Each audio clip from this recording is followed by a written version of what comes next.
This is Proxy Countdown. Welcome to the big show for the week of March 25th, 2024. Alongside my tag team partner, Matt Mascardi, I'm Damian Rollis on today's countdown. A big voluntary board shakeup at Boeing.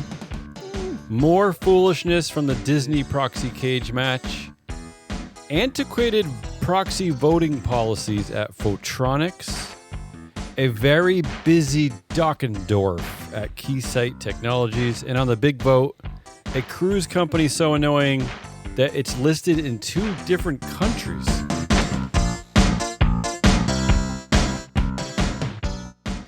Let's go to our trade wire. Our top stories. Let's start with the big news at Boeing. CEO Dave Calhoun has decided himself to step down at the end of 2024. There are no further details about his role on the board or his severance package.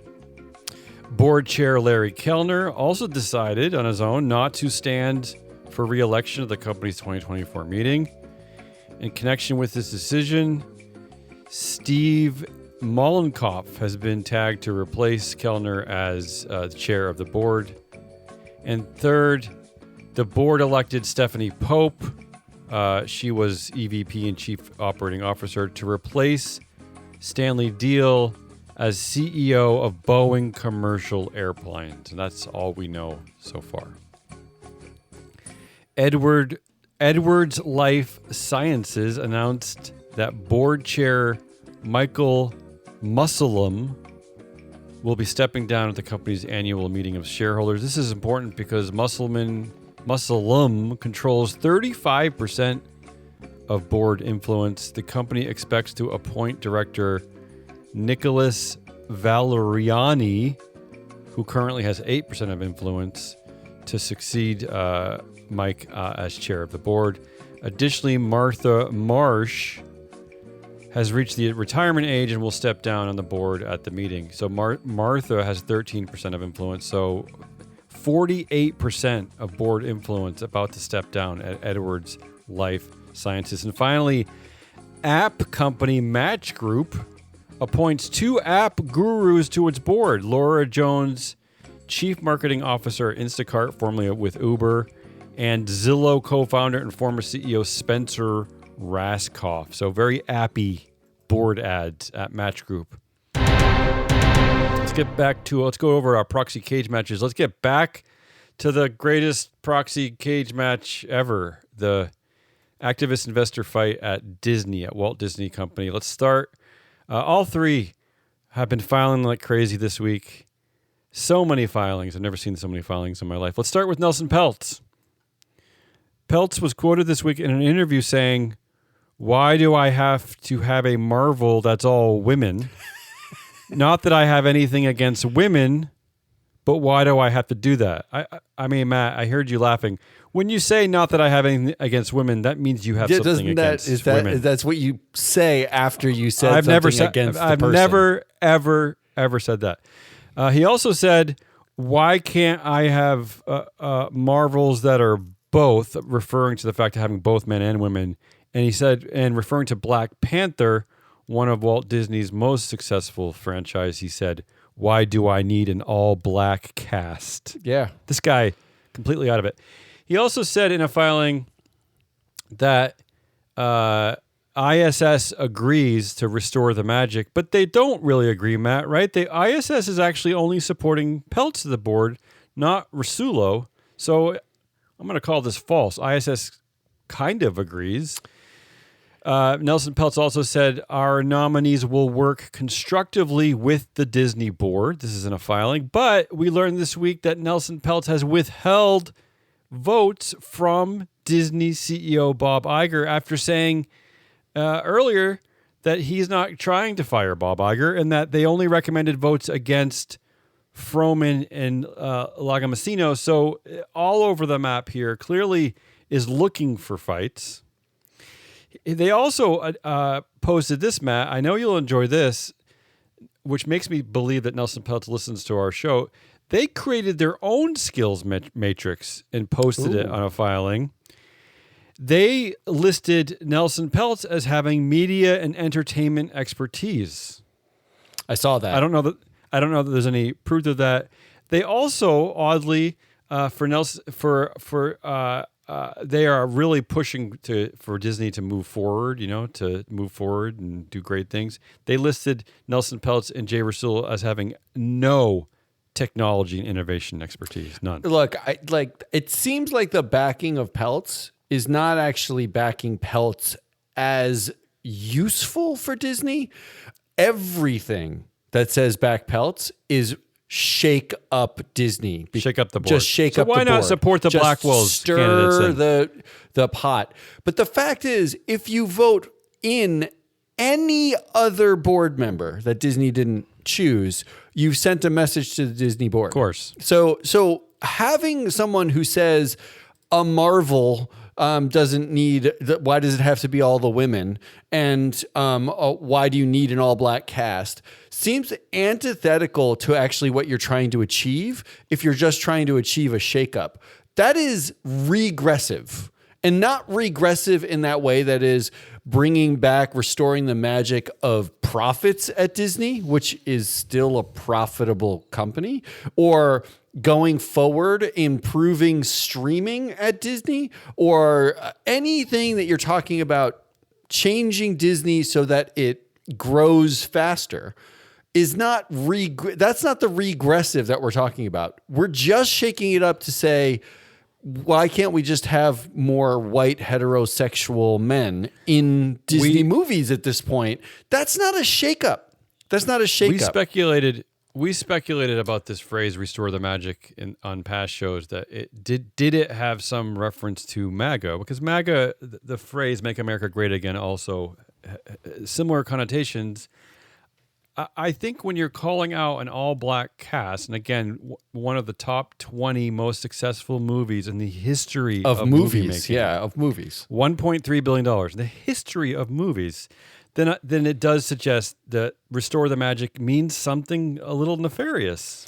Because why point out one of their most successful enterprises? Look, bottom line, to anyone whose thought process here is we need to shake up the board at Disney. There's something wrong at Disney. It's not maximizing its potential. Shareholder returns haven't been great.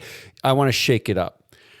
The answer is not an 80-year-old billionaire who has no history, demonstrable history of continual improvement of companies when he's on the board. That's not shaking it up. Shaking it up is sending a message to the Disney board that they cannot choose their friends to put on the board anymore. You could put Jessica Schell on the board. You could put anyone from the Blackwell's slate on the board. You could even just put Jay Rusulo Take all on the three board. of them. You could put Jay Rusulo on I'm the not board okay if you with really that. wanted to. The point is, you haven't voted against directors for the last decade because no one cares. Now you care because Nelson Peltz is making a lot of noise, but Nelson Peltz is not the answer. A shakeup doesn't have to be Not to mention a regressive shakeup with a billionaire baby. You can do it with anybody else. And here's why I point out the details of this, and here's why I point them out week to week, is that he's already contradicting himself. They targeted two Disney directors. They didn't target Iger, but he's voting against Iger. It's a mess. There's no cohesion to his theories other than that he just wants to be a part of the show. Disney, on the other hand, some of their filings this week, one was just called "Oh Nelson," another one "Oh Nelson" Part 2. They also slammed, of course, Nelson Peltz for his remarks about the casting of Black Panther and the Marvels, saying this is exactly why Nelson Peltz should not be anywhere near a creatively driven company. They also had a filing basically saying that their friends are cooler than Nelson Peltz's friends because they listed supporters such as our very own Nell Minow, who said, vote no to keep Peltz and Tryon out of the Disney boardroom, and Star Wars director George Lucas, Jamie Dimon, Michael Eisner, Steve Jobs' who got widow, forced Lorraine out, Powell Jobs, is siding with former Bob CEO Iger. Michael Eisner. And So George Jamie Yeah. Dimon, who's not the paragon of progressive culture wars. Like these. I mean, it's the patron saint of this show, sure. And let's not forget the queen of corporate governance, Nell Minow. So, and Blackwell's also with several filings, really mostly to attack Nelson Peltz. Some of the highlights this week include this statement. When it comes to the $1.3 billion box office hit Black Panther, Nelson Peltz asks, why do I need an all-black cast? They also said Nelson Peltz says, what sense is being a billionaire if you're not a bully? And they also said, in our view, Mr. Peltz not only lacks critical expertise, but appears to boast about his shortcomings. So in any case, that's just a sum up of all their filings going against Nelson Peltz. That's the contest at the Walt Disney Company. This vote is happening next Wednesday at April 3rd. Pants, we will right. be covering that vote either on this show or our sister show, Business Pants. Stay tuned for more information about that. Moving over to our vote results table, we have several votes to report on. Let's start with our small cap companies at Photronics. 42% of the vote was against nomination chair Mitchell Tyson. Why? Most likely because there is only one woman on the board. But then why not vote out chair and founder and 3-time former CEO Konstantin Makrakostas, who controls 46% of board influence, and his son George, also on the board with 18% influence. The reason, because proxy advisory guidelines are old-fashioned and toothless. They merely target one chair of one committee who may or may not have any influence over whether there are women on the board or not. At Bridgeford Foods, a shareholder proposal asking to return a minimum of 20% of annual net earnings to shareholders was soundly defeated because at Bridgeford Foods, the Bridgeford family controls over 80% of the voting power. How about that for a cheeky shareholder proposal? There is a pattern here in which I don't understand why we see votes. Why would anyone vote for the family at all? Maybe that's a good question. I mean, I don't have the answer to that. And a 3-time returning CEO. Like, you're angry about the composition of the board. Oh, well, we're going to take it out on the nominating chair? That's the reason why I pointed that out, because the proxy advisory guidelines have remained pretty much stagnant since 2005, I want to say. So that this is just a very simple trigger that when a certain threshold hits a certain thing, then a certain other thing happens and you vote against that other thing. They don't actually look at the composition of the board, which to me is ridiculous. And let's talk about that when we get to the big vote, because these arbitrary thresholds matter. Moving over to large cap companies, at the Cooper Companies, board chair Robert Weiss, who the company actually considers independent, despite the fact that he has been on the board since the 1990s, served as CEO from 2007 to 2018, and earned $500,000 annually for his board service, received the support of 94% of shareholders. I would think shareholders alone would vote him out just for the audacity of calling this man independent. And Keysight Technologies, over 21% of the vote was against Audit Committee Chair Charles Dockendorf.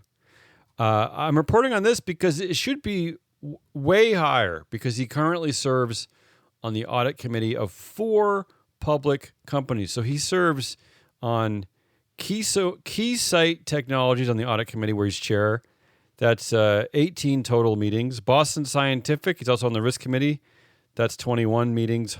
At Hologic, he's an audit chair. That's 15 total meetings. And at Haemonetics, he's an audit chair and on the nominating committee. That's another 18 meetings. That's a total of 76 meetings Charles Dockendorf is attending, but who's counting? I guess I am. But so I point that one out because I can't believe that 79% of voters would support such a busy audit committee chair. If you recognize the name too, you might have heard it on this show because he's at Hologic and we covered Hologic. Just covered that. That's all for the vote results table. Let's move over to the big vote. This week we are covering Matt's favorite industry, the cruise industry. The company is, well, we could start with this, Matt. Is the company the Carnival Corporation, or is it the Carnival PLC? Or is it both? Is it both? This company is a dual listed company, which means that the businesses of the corporation and the PLC are combined, and they function as a single economic entity through contractual agreements between separate legal entities. I don't know why. I have no real. Having been in this business for a while, having covered dual listed companies, there aren't many of them.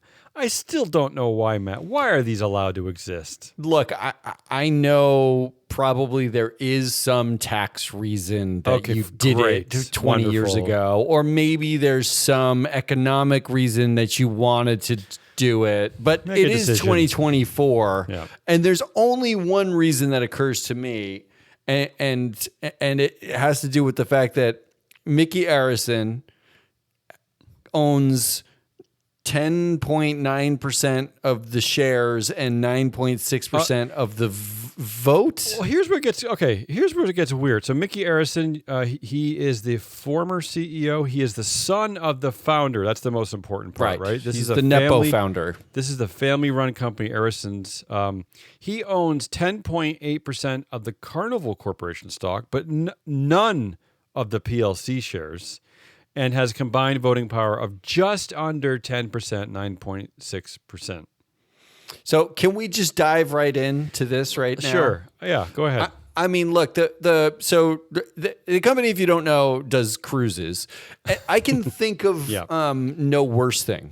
There's no real point for this company other than to distract people from their horrible existences, I suppose. I mean, look, the stock is basically the analysts are saying it's an overvalued stock, but they're saying buy it anyway. The year to date, they're down almost 12%. But in 1 year time span, they're up 75% because it's all pandemic recovery, right? Like they got totally grounded from the pandemic. Yeah. The amazing and remarkable and resilient thing about this company and about the cruises is that many of us speculated, would this be the end of the cruise industry? Who the hell would want to get back on a cruise after the pandemic? But they're doing better than ever. They had a record smashing year, $21.6 billion in revenue. They crawled out from pandemic debt. They're still losing money they've had their first money making quarter. But it's in the 5 of their 5-year history, stock history, they're down more than 2/3, right? They're getting crushed everywhere except for this year, which is looking good. Here's who else is getting crushed: is basically all stakeholders get crushed by cruise companies, right? And their performance. Their according to us, their performance rating reflects this a little bit. They hit 189, which is terrible. That's really bad. And it's bad across the board. Simply, I mean, carbon, total shareholder return, controversies. It's a train wreck. Well, there is this post-pandemic sag, and the sag isn't just they got grounded, right? It wasn't just because they were super spreaders and they had to stop doing cruises. There are multiple lawsuits still outstanding about what happened during COVID, how they treated people, how they couldn't contain spreads, how they didn't communicate. There are safety improvements that have lagged for years, decades even. In fact, we covered on Business Pants in 2019 and 2020 the fact that this is a company that didn't, even have health experts on the board during, one of the biggest health issues in the entire world. And the future state of the cruise industry, to your point, do we really need to spend environmental capital going for short trips in the water on massively polluting tankers? Is that something that in the future, 50 years from now, is going to be an important industry to maintain, a viable industry to maintain? The answer still isn't clear, but I want to come back to the definitions, right? Yeah. Why you dual list, we don't really know, but here's one thing I'm going to speculate. Mickey Arison, you said, owns 10.8% of the Carnival Corporation. but 0 of PLC. And his aggregate, as a result, voting power is 9.6% or 9.9%. It's just under 10%. There is an arbitrary and magical threshold that is 10%.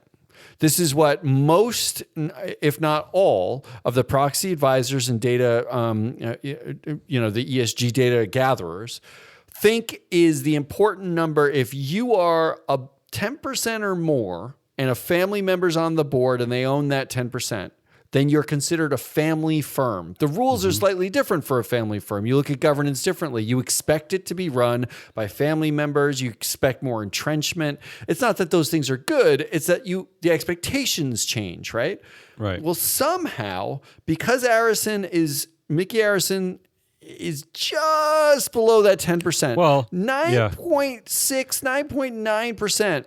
It is no longer designated as a family Well, here's firm. the thing. He's 74 years old, and if you look at the last several proxy statements, there is some automatic offloading of shares going on. He is selling shares at a regular pace, so that's why that number dipped. It has nothing to do with his actual control of the company, which is considerable. Right. He's just selling shares. That's all. Which is what it begs the question, the context, right? Like, is a family firm a magic number of 10%? Is the designation you use for a firm some magic arbitrary line, the check the box threshold, or is it some sort of context in which Arison is still the single largest shareholder, bigger than BlackRock and Vanguard. He's the largest shareholder in the corporation. Been the chair since 1990. Former He's CEO. been the chair since 1990. 1990.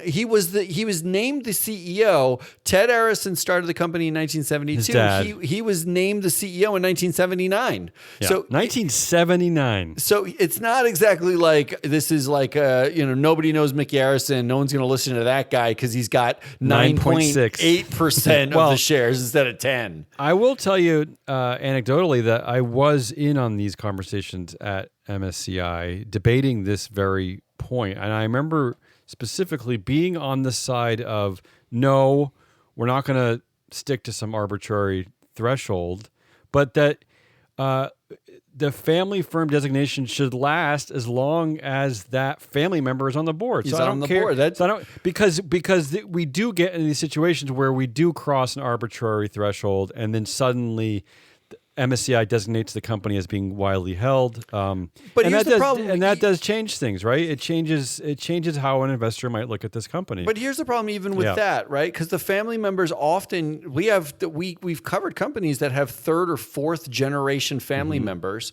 who show up for a check. They're not there. They're not actually managing the company at all. It's a long, mature firm.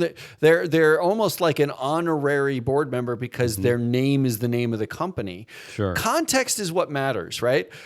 If Arison is the largest single shareholder, that matters more than he crosses a 10% threshold. If Arison treats the company like a family firm, in as much as there are material transactions between Carnival, if you're a shareholder of Carnival, this should bother you. There are material transactions between Carnival and Arison's other ventures like the Miami Heat, where he's the owner.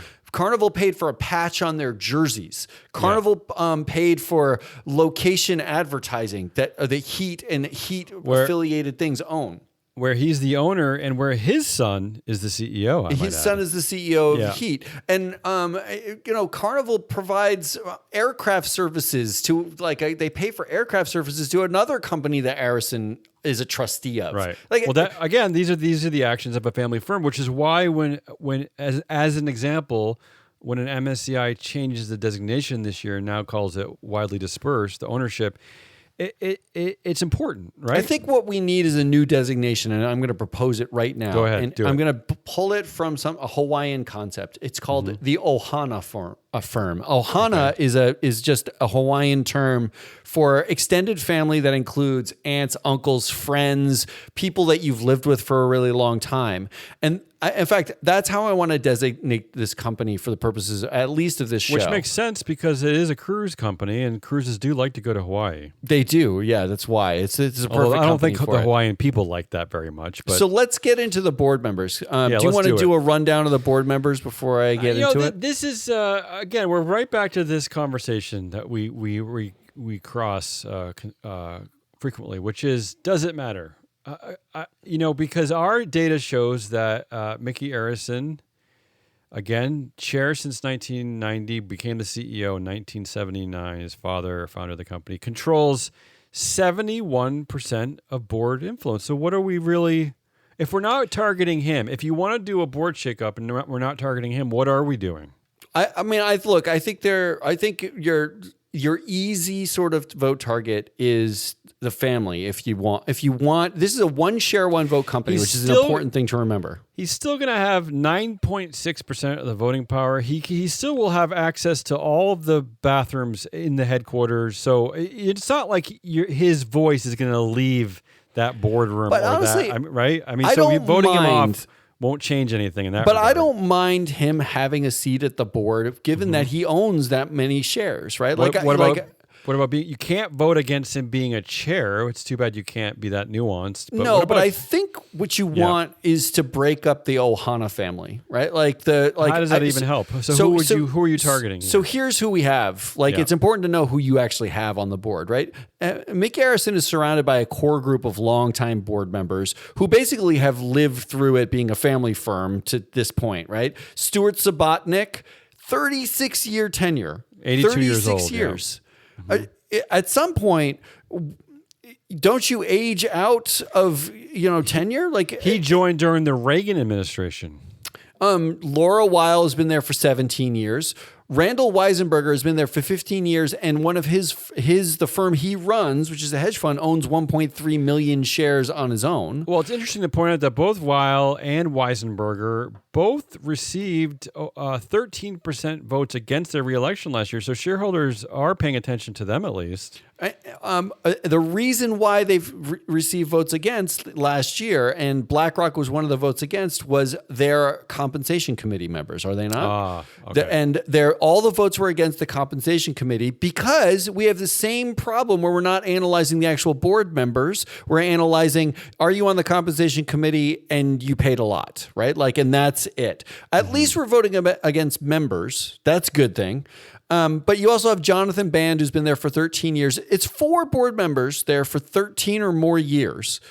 And then when you add in the fact that Helen Diebel, who was a lobbyist for cruises in the UK, is on this board, and Katie Leahy was an executive at Carnival for 7 years. And now she's considered independent because it was long enough ago. But she worked for Mickey Arison at Carnival. I will tell you, too, according to our data, that 42% of this board consists of women, but they represent a total of 7% of board influence. I mean, look, the thing you can do, the voting thesis I would have here is that you want to break up this Ohana family, this extended family, I still don't know how this helps counteract the power of Mickey Arison. I don't think you're trying to counteract the power of Mickey Arison. What are you I think you're trying to inject newness into the company. I think if you wanted, I think Mickey Arison is actually timing himself off of this board He's anyway. 74, yeah. I think clearly he didn't make his son the CEO of Carnival. He made him the CEO of the Miami Heat. I think there's a move for Arison. Seasickness, that's why. I think there's a move for Arison to be basically focused on legacy stuff, fun stuff. I will say this new CEO, Josh Weinstein, who is, I have to laugh at this. He's also called Chief Climate Officer. I don't know. Is it a troll to the environmentalists? It is a troll because it's a terrible joke. But you have to, I think actually this is what Arison is basically stepping his way out of, right? Because in the last 3 years, Carnival has a 44% increase in their NOx emissions. They're an 18% increase in non-hazardous waste discharge, a 67% increase in hazardous waste. Well, and might I remind you, the last 3 years were the years they weren't doing cruises. I'll tell you this, though. With all the pushback against ESG and all the companies turning their back on their climate pledges, it's only going to get worse. I mean, they have set multiple carbon reduction targets, and the only reason why they hit them is because they had to stop doing cruises. That's how they hit them. Well, the reason why I mentioned Josh Weinstein is that he's a new CEO. He's only been around for a couple of years, I believe. He's only 49, so he might be the heir apparent, I suppose, right? To when Mickey Arison steps down? I mean, it seems unlikely to me, but possible. Okay. But he's I the do youngest think, member of the board by far. I'm pointing that out. I mean, I do think that you have like a problem that Arison doesn't want to have to deal with, which is the future of cruises are legitimately in doubt. How long this can last as an industry is legitimately in doubt. I'm sorry if everyone listening loves cruises, but there's a potential future in which we can't dump stuff into the ocean and ride around in the most polluting machines that we can think of for fun anymore. Like, it's just for fun. So I think actually, if you want to break up this Ohana family, you're targeting two things. You want the most insular members, and you want to think about the future in which the environmental issues actually matter, get regulated, change. You can't do that anymore. So my recommendations, you ready for recommendations here? Yeah. Oh, let's get to it. Let's vote against Leahy and Band. Now, Leahy was both of them are actually on the environmental committee of the board. Band was a part of the British Navy. He was like an admiral in the British Navy. He might have some level of jurisdiction or understanding over environmental issues, but I'm going to say in targeting Leahy, who was an ex-executive at Carnival and oversaw not good performance on environmental issues, and they're both long tenured and part of sort of the family of Arison, I think you're killing two birds with one stone. And the other vote recommendation I would have is against Subotnick, mostly because I know you want to let him choose his retirement date gracefully over the next 30 years. Yeah, why do we want to let that happen? But come on. Like, if anyone's paying attention, there is no way you can continue to vote for a member of the board who's been there for over 30 years. It's completely pointless. Isn't related to the founder. He doesn't own shares in this company. What are we doing? Because if you're looking for institutional knowledge, you have the son of the founder who was 8 years younger at 74, who's already there. So you don't need any more institutional knowledge. He's been there since 1979. You don't need any extra institutional knowledge. So Leahy, Band, and Subotnick are my votes against. And what is that knowledge, by the way? Is it that the ocean used to be a little bit cleaner back in the day? I think that's what they remember. That's what they. That's the institution. Okay, that's your recommendation for the board. Do you want to do you want to sum that up? Who was it? I already forgot. It was vote against Leahy, vote against Band, and vote against Subotnick. Moving over to Seon-Pei, I don't know that there's much of a story here. So what happened was that during the pandemic, the company decided that they were gonna just pay the executives what they felt like paying them. They weren't gonna adhere to actual performance targets, to actual quantitative measures. So they just decided, well, they still need to make a lot of money, right? Because these are the executives at an American company. So here you go. We're going to make something up, throw it at you. Shareholders weren't happy with that. 36% said no in 2022. Last year, they implemented some of the feedback they heard from shareholders. They stopped. Because the pandemic was over, they went back to quantifiable targets. And still, 17% of the vote was against Seon-Pei. So what do you think about this year's policies, Matt? Look, I think that I think you should continue to vote. Right I mean, answer. there's not. It's really hard to assess this because it's like you still want to vote against Pei 2 years ago because it's still egregious. Like they just said, we don't care. For the sake of all stakeholders at companies like cruise companies, just vote against Pei every year. I would say in this case, though, you're voting against the Pei committee because now you're not registering anger against Pei this year. Mm-hmm. The fact that investors were mildly less indifferent in 2022 and voted 36% no on Pei, which still is a passing non-binding vote, right?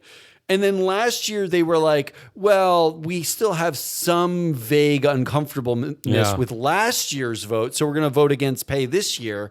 But all of the members continue to get reelected. All of them.